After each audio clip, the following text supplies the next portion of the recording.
अज़ीज़ तुलबा अस्सलाम वालेकुम। उम्मीद है आप घर में खैरियत से होंगे और समूह से हिफाजती इक़दाम भी आपने अपनाए होंगे। मैं अख्तर अली आज आपको एजुकेशन का जो लेक्चर है वो देने जा रहा हूँ। हमारा आज लेक्चर पार्ट 2 के लिए एजुकेशन का है जी। जो हमारा पहला यूनिट जो हम आज यूनिट 4 हम स्टार्ट करने जा रहे हैं वो है पाकिस्तान के तालीमी मसाइल। ये बड़ा अहम टॉपिक है और इसके ऊपर हम इस वाले सेशन में हम डिस्कस करेंगे। इसके कुछ नुकात हैं या आप कह सकते हैं ये वो क्वेश्चन है जो पेपर में भी आते हैं और जो हमने डिस्कस भी करने हैं। उनमें पहला क्वेश्चन जो मैंने बनाया वो है कि क्यों तालीमी तरक्की को कौमी तरक्की का ज़ामन कहा जाता है। तो एक ज़माना था जब ये लोग समझते थे कि वो मुल्क तरक्की याफ्ता होंगे, वो मुल्क अमीर होंगे जिनके पास फ़ौज ज़्यादा होगी, जिनके पास अफराद ज़्यादा होंगे या जिनके पास रकबा ज़्यादा होगा, ज़मीन ज़्यादा होगी। लेकिन दूसरी जंग अज़ीम के बाद बिलखसूस जर्मनी और जापान ने ये चीज़ साबित कर दी कि रकबा ज़्यादा होने से कोई भी कौम तरक्की याफ्ता नहीं हो सकती। ये क्लियर हो गया दूसरी जंग अज़ीम के बाद, दुनिया के ऊपर ये बात आश्कार हो गई कि जो तालीमी तरक्की है वो ही कौमी तरक्की की ज़ामन होती है। अगर कोई मुल्क, कोई मुआशरा, कोई कौम वो चाहती है कि वो तरक्की याफ्ता कहलाए या तरक्की याफ्ता अक़वाम में शामिल हो तो एक ही चीज़ उनको उस मकाम पर ले जा सकती है और वो है तालीम। इस वजह से ही कहा जाता है कि जो तालीम में तरक्की का अमल है वो कौम की तरक्की का ज़ामन है। ये दुनिया ने और जर्मनी ने, चाइना ने, जापान ने, मलेशिया ने ये साबित कर दिया कि अगर आप कौमी तरक्की चाहते हैं तो तालीमी तरक्की उसकी गारंटी होगी।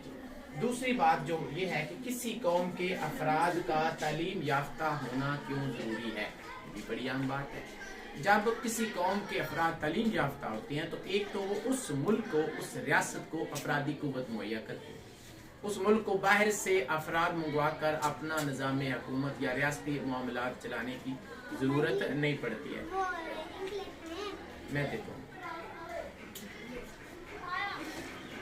चलें, तो अफराद को ज़रूरत नहीं पड़ती। एक तो अफरादी कुव्वत मुहैया करती है। दूसरी जो अहम बात यह है कि वो जो तालीम याफ्ता लोग होते हैं वो मुल्क की तरक्की में बड़ा अहम किरदार अदा करते हैं। तो अफरादी कुव्वत भी रियासत को दस्तयाब होती है और मुल्क की तरक्की भी तालीम याफ्ता अफराद के ही मरूने मिन्नत होती है।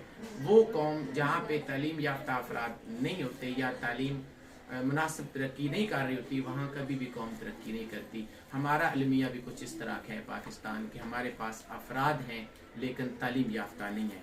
इस वजह से आज 1947 से आज तक हमारा जो शुमार है वो तरक्की याफ्ता ममालिक में नहीं हो सका, जबकि हमारे हमसाया ममालिक जो हैं वो इंडिया है, चाइना है, तरक्की याफ्ता ममालिक की लिस्ट में शामिल होने वाले या कि चाइना तो हो चुका है। तो तालीम इसलिए बड़ी ज़रूरी है। दूसरा जो अहम है, अब तालीम याफ्ता होना जो है उसको हम कहते हैं ख्वानदगी। तो ख्वानदगी के लुग़वी मानी होते हैं किसी भी अबारत को पढ़ना। मुख्तसर इतना सा अगर आ जाए कि लुग़वी मानी तो अबारत को पढ़ लेने का अमल जो है वो ख्वानदगी कहलाता है। इस्तिलाही मानी में जब हम देखते हैं तो किसी भी पैराग्राफ को पढ़ने की किसी शहरी की जो सलाहियत होती है उसको हम कहते हैं ख्वानदगी। अब ख्वानदगी की तारीफ़ के बारे में जब हम देखते हैं तो एक तो बच्चों याद रखना है कि हर मुल्क में ख्वानदगी की तारीफ़ अपनी होती है। पाकिस्तान में जो ख्वानदगी की तारीफ़ है वो चाइना में नहीं होगी। जो चाइना में ख्वानदगी की तारीफ़ है या वो बंदा जो चाइना में ख्वानदा है अमेरिका में ख्वानदगी के लिहाज से उसकी और डेफिनेशन होगी।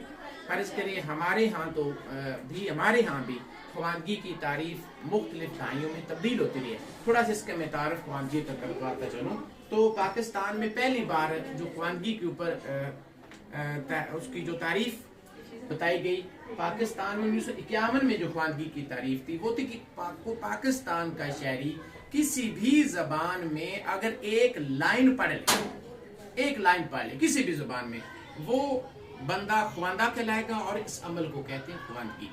10 साल बाद 1961 में अब गवर्नमेंट ने दोबारा मरदमशुमारी जब करवाई, जब हमारे अफराद गिनवाए कि मरदमशुमारी का मतलब कि पाकिस्तान में या किसी भी मुल्क में उस मुल्क के अफराद कितने ख्वानदा हैं और कितने ना ख्वानदा हैं, कि ये परसेंटेज, ये शरह निकालने के अमल को हम कहते हैं मरदमशुमारी।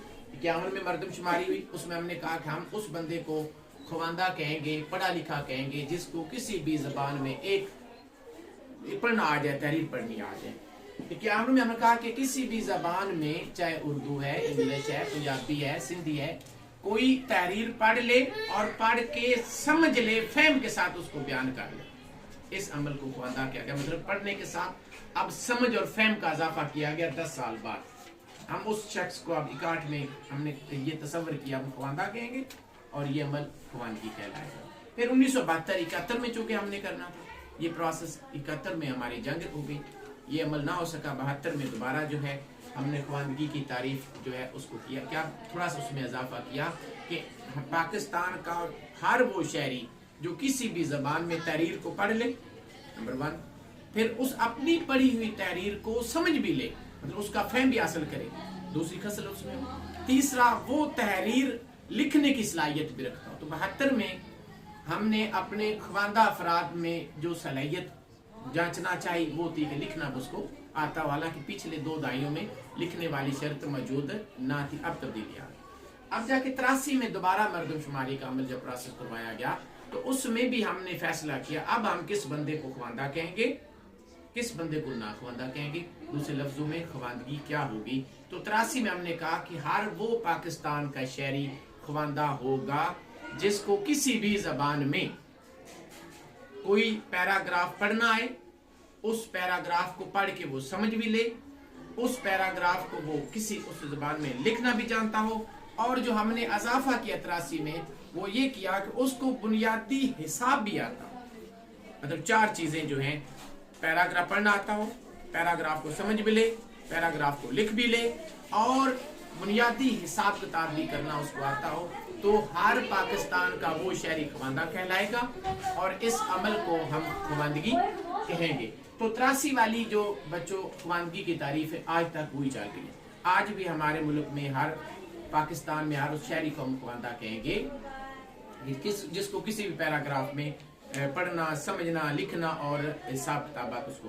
یہ تو خواندگی کا تعارف تھا پاکستان میں. ہر ملک کی خواندگی کی تعریف اپنی ہے. جیسے کہ اگر ہم امریکہ کی بات کریں تو امریکہ میں وہ بندہ خواندہ تصور کیا جاتا ہے جو بندہ 12ویں کلاس کا پاس سرٹیفکیٹ رکھتا ہو، اس بندے کو خواندہ، اور امریکہ میں اس عمل کو خواندگی کہتے ہیں. اگر میں پاکستان میں کہوں تو ہر وہ پاکستانی شہری خواندہ ہوگا جس کے پاس پرائمری پاس سرٹیفکیٹ موجود ہو، مطلب کہ 5ویں کلاس کا امتحان اس نے باقاعدہ پاس کیا ہوگا، اس بندے کو ہم خواندہ کہیں گے. اور پاکستان میں یہ عمل خواندگی کہلاتا ہے. یہاں تک تو تھا کہ خواندگی کیا ہے. اب پاکستان میں 81 کی مردم شماری کے مطابق خواندگی کی جو پرسنٹیج ہے، تو پاکستان میں 1981 کی مردم شماری کے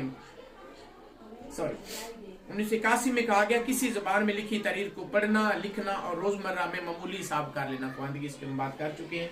آگے آ جاتا ہے 2003 میں ہمارے اعداد و شمار اکٹھے کروائے گئے پاکستان میں کہ کتنے افراد جو ہیں ہمارے خواندہ ہیں اور کتنے افراد جو ہیں وہ نہ خواندہ ہے. اس کی ڈیٹیل جو ہماری بک میں موجود ہے کہ 2003 کے اعداد و شمار کے مطابق پاکستان کی آبادی کا 51.6 یہ جو 6% جو افراد خواندہ تھے. مردوں کی شرح 62.8%، جبکہ عورتوں کی شرح 40.2%، یعنی کہ مردوں میں خواندگی کی شرح زیادہ تھی، عورتوں میں کم تھی. یہ 2003 کے اعداد و شمار جو وہ بتا رہے ہیں. کہتے ہیں ہر 2 مرد میں سے ایک نہ خواندہ ہے، ایک خواندہ ہے اور ایک نہ خواندہ. یہ 2003 کے اعداد و شمار بتاتے ہیں. اور ہر 3 عورتوں میں سے 2 عورتیں نہ خواندہ، مطلب 2 نہ خواندہ ہے اور ایک جو ہے وہ خواندہ ہے. یہ 2003 کے اعداد و شمار بتاتے ہیں.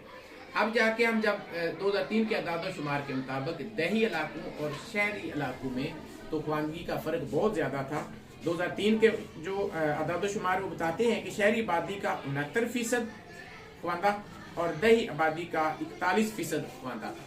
دیہی میں خواندگی کی شرح بہت کم تھی. دیہات میں خواتین کی اگر شرح خواندگی 2003 کے اعداد و شمار کے مطابق دیکھی جائے تو بچوں 27% خواتین ہیں جو خواندہ ہے، باقی جو ہماری نہ خواندہ ہے.